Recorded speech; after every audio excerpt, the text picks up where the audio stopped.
Rock and roll, get us going. I'm hungry. First, I want to, Mario Tait doesn't seem to be able to keep an opponent, at Cage Wars. But Leon's story, it's all over social media and it's different things. What is the Cage Warriors stance on what happened with Leon?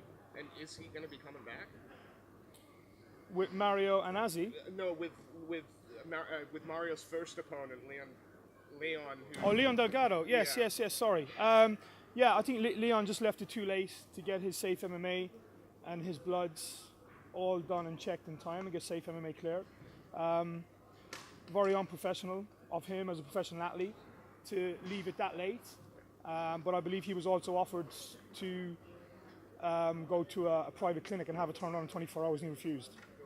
So that's his decision. He's the professional athlete. He had a spot in Cage Warriors, so whether we get him back or not, I don't know. Maybe we'll touch base with his coaches and him this week and see what went wrong and why he acted the way he did. Also, you had a couple of issues of weight. Again, this time not nearly as many as when we came to Wells before. The 60%, is that going to affect Jack Mashman's opportunities? Because this fight, certainly on social media, was considered perhaps an eliminator for Hermanson. I'm going to speak to Jack and his camp this week. That fight was an eliminator to see who Jack gets next. There's 4 big middleweights in the race for Jack. My only problem with Jack Mashman is he's only ever made 186. He's used a pound allowance every time. I'm pretty sure he's used a pound allowance every time. And on this time round, he missed weight by 2. If he's fighting for a world title, there is no allowance. It's 185 and that's it. So I've got to talk to them. He's put himself in the #1 contention spot, but I've got to have a chat with him and his coach and his camp about this making weight, because if he can't make 185 and he's using the pound allowance every time he fights, then we've got some issues to talk about. Yeah. Does Brett get the next shot at Tony? There's other guys there. We'll go through that. Brett, for the record, was offered this shot with Cory. I don't know what the Brett Johns camp are thinking, what they want to do. Maybe they're sitting out waiting for another organization to pick him up in the States. I believe he's got a new manager in the States. I've heard nothing from them. They were offered this position. They took over 4 weeks to come back to me to confirm the position, which is why it was given to Tony Taru. It's not a case of anything to do with him missing weight on his last fight. It was a case that they had 4 weeks, they had a contract, they didn't get it back, it was given to Tony Taru. End of. And now Tony's obviously taken full advantage of that. The first thing he said was, I want Cage Warriors to come to Finland. Maybe not this year, but 2015, if he's still your champ, is this a good way into another country for you? Why not? We'll go where the champions that we have are based, where the fighters that we have are based. We're a global organization. We have no problem in going to other countries, other cities. So we'll see where it goes. We'll talk to Tony. We'll also have a look at what bantams are next in line for a shot at him. See when he's ready to defend, and we'll take it from there this week. We'll have chats and see where it goes. Cage Warriors 69, you mentioned about going into the States. Has anything happened with that since? It's still a work in progress. It's not as easy as just marching in there. Like I said in my last press scrum, I've got to go to the States and speak with the people I'm talking with over there. But it's all plans for yes. There's only one of me, and I've got to get everywhere to make all this happen. So we're still working on it. It will happen. I was hoping before the end of the year, but it may be early next year. Yeah. How many Cage Warrior shows have we got to look forward to for the rest of this year? Is it a minimum of 8, or are there a couple more that haven't been announced yet? I think there's 4 more that have not been announced. Yeah. So I'm pushing to try and get them out as quick as I can. Would Birmingham be one of those shows? Birmingham's not going to happen this side of Christmas. Is that because Tom Rees is now going to be making his debut at the Copperbox, and it just doesn't make sense to put have an event in Birmingham when arguably your marquee Midlands guy is going to be on a November 15th card? Did that enter into it at all? Nothing to do with it. It's more a case of dates and availability at arenas. That's what put a hold to it. Yeah. Okay, and as far as the Birmingham again, you've got Tim Wilde, who was supposed to be fighting today. How disappointing was it to have that fight scrapped? It's always disappointing when you put on good fights. You're looking forward to them, and someone gets injured. Unfortunately, it's just the nature of the game we're in. These guys are training quite heavily. Some of them train harder than the actual fight, and they spar in the gyms harder than the actual fight they get stuck into. So to lose Tim Wilde, who I was looking forward to seeing back in again, was disappointing, but we'll get him in as soon as we can. And there's a spot there for him as soon as he's ready. The Tom Breeze fight isn't all that far away because he's from our neck of the woods, and we follow Tom's career. How soon before an opponent can be publicly announced? Can that be announced now? Do you know it? Can you put it out for us, or is it a little too early? The opponent is done. The contracts have been sent out. They'll be back Monday or Tuesday. It'll be announced this week. Yeah. So you made some drastic changes to the bonus, well, the fines for fighters missing weight following the Liverpool show. Have you sort of found that, given now probably only one person's missed weight officially, do you find that as a success? And is there still no. It's worked perfectly. You know, when these guys sign a contract, they're signing to make weight or whatever's in that contract. They're fighting a middleweight, 185. That's what they're signing to do. I'm also signing that contract that I'm committing to pay you X amount for that. So when they come in and miss weight, it's the equivalent to me saying, well, I'm not going to pay you what I signed on your contract for that. So the only way to combat that is to deduct them. But I'll say this again, I've said it a lot since we brought it in. That money goes to their opponent. 40% of it goes to their opponent, and 20% of that goes to a charity.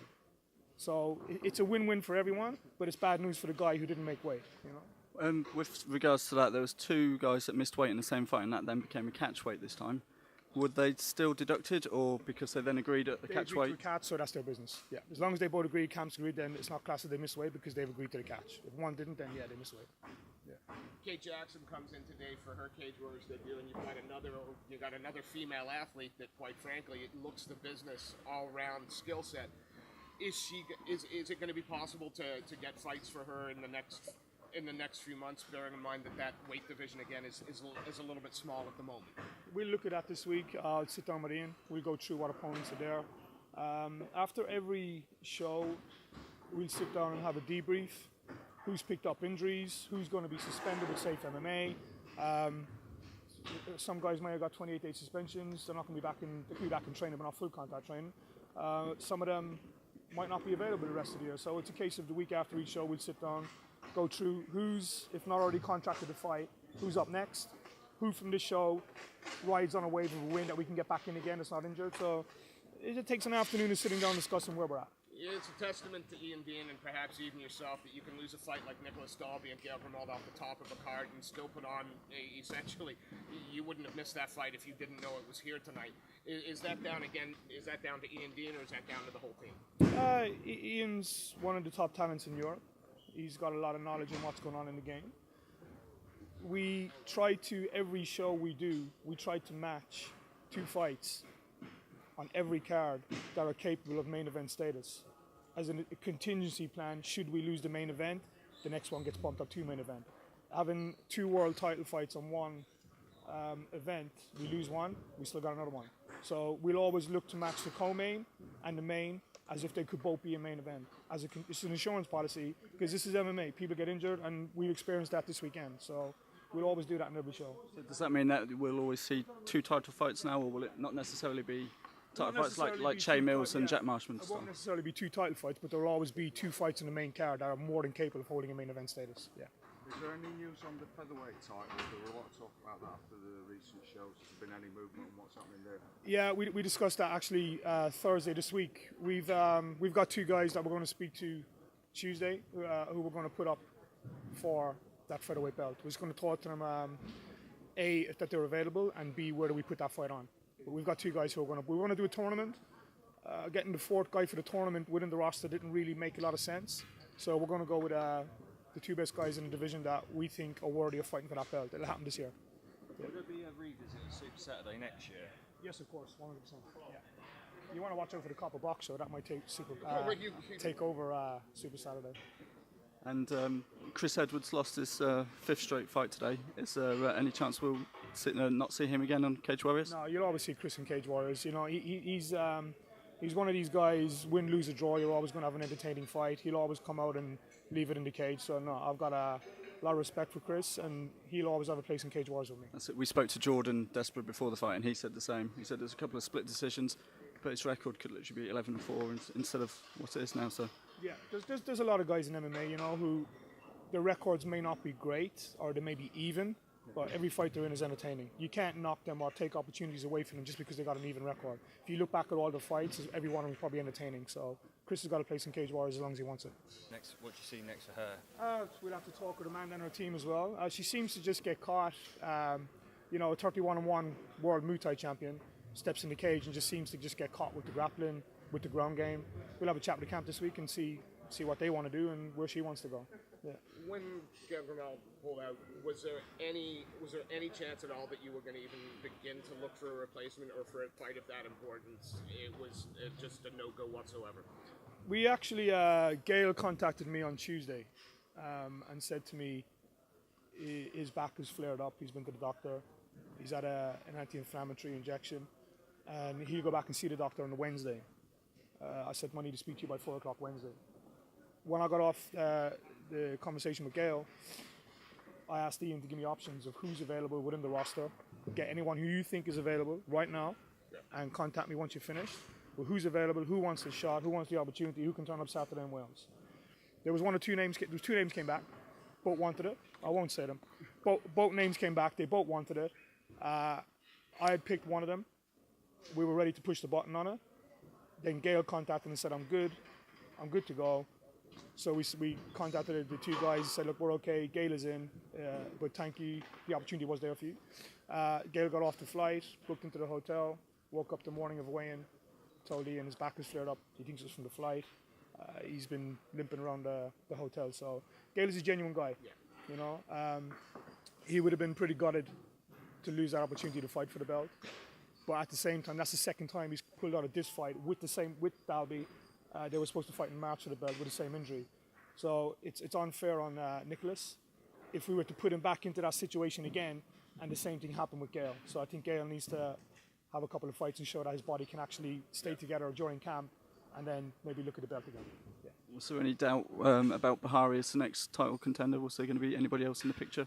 For Nicholas Dalby? Yeah, that's also done and dusted, and I've made public knowledge he's fighting Monson Bahari in the Copperbox. Was there anybody else that was in line other than Bahari, or was he the standout guy? Danny Roberts was in line. Danny Roberts was the #1 contender for Nicholas, but Danny's got a few injuries he's nursing. I believe he's having some rehab work done in the next 2 weeks. He's not been training. The fight was offered to him. He's not been training. He's having rehab work done in 2 weeks. He only goes back training, I think, the beginning or second week of October, which is no time for him to get involved in a 5-rounder with Nicholas Dalby. So the next guy in line that is coming off a hot streak is Monson Bahari. We called Monson up after Danny. We found out Danny wasn't available, and Monson just said yes. We didn't finish the question. He just said yes. So he's in. That's going to happen at the Olympic Village. At the Copperbox, November 15th, and that's the main event, yeah. It's going to be a great fight. Looking forward to it. What are your highlights from tonight? Well, you know, as a fan, not the promoter, you know, sitting there, who stood out to you? I'm not asking for award bonuses. What stood out for you tonight? The Rayburn fight with Damien, that was absolutely crazy. The Lulong Steve Dinsdale fight, another crazy fight, and then Mashman and Shea Mills, 3 crazy fights. I'd like to give them all fight of the night bonuses, but you heard it here first. yeah. Jack was talking to us about asking you for the knockout of the night bonus, and then maybe even the fight of the night bonus. But with missing weight, has he lost those chances? No, yeah, I've got to put this out there again. I said it a few times. Knockout of the night is 1 punch, you land, you connect, he's out. It's not you've knocked him to the floor and then ran in, held him down, and finished him from there. So I don't believe there's a knockout of the night tonight where it was a 1-punch clean knockout. It's not a TKO of the night, it's a knockout of the night. So I don't believe that will go out tonight now. Up kick of the night, mate. Huh? Up kick of the night, yeah, controversial. We got to ask. I mean, I don't know if you've seen the replay or thing, but it doesn't paint a pretty picture for one of the fighters. That replay, it looks like he got hit, like he looked at the referee, and like he lied down. And I hate saying that because I love the guy as a fighter, but that's what it looks like. Do you guys have to take a look at, do you guys even care? The decision is a decision and we move forward. I don't really care about what's happened. I do care, but I don't. I bring referees in, I pay them. What they call, they call. I don't get involved in decisions after. I don't go run up to referees or judges and go, what the F was that, or what were you thinking? They get paid to come in and do a job. That's their profession. They make the decisions. They're in charge. End of. Would it be something you look at though? You know, are you going to take a look and decide whether or not? Or I'll have a look at it. I'm very intrigued to see it myself back, just like everybody else is. But I'll reserve my opinions to myself. I'm not going to get involved in that. And there'll be no sharing that whatsoever. Sorry. No, it'll like I said, it was a Facebook prelim, so they'll all be on our YouTube channel tomorrow for everyone to watch. I'm sure there'll be a lot of debate on social media about that fight. So I'll watch it, but I'll keep my opinions to myself. You know, here's what it is. Is a rematch a possibility for that fight? I have no problem putting that rematch on if they want it. Yeah, I have no problem. Thanks for your time. Thank you, boys. Thanks Cheers, for Graham. coming. Thank you.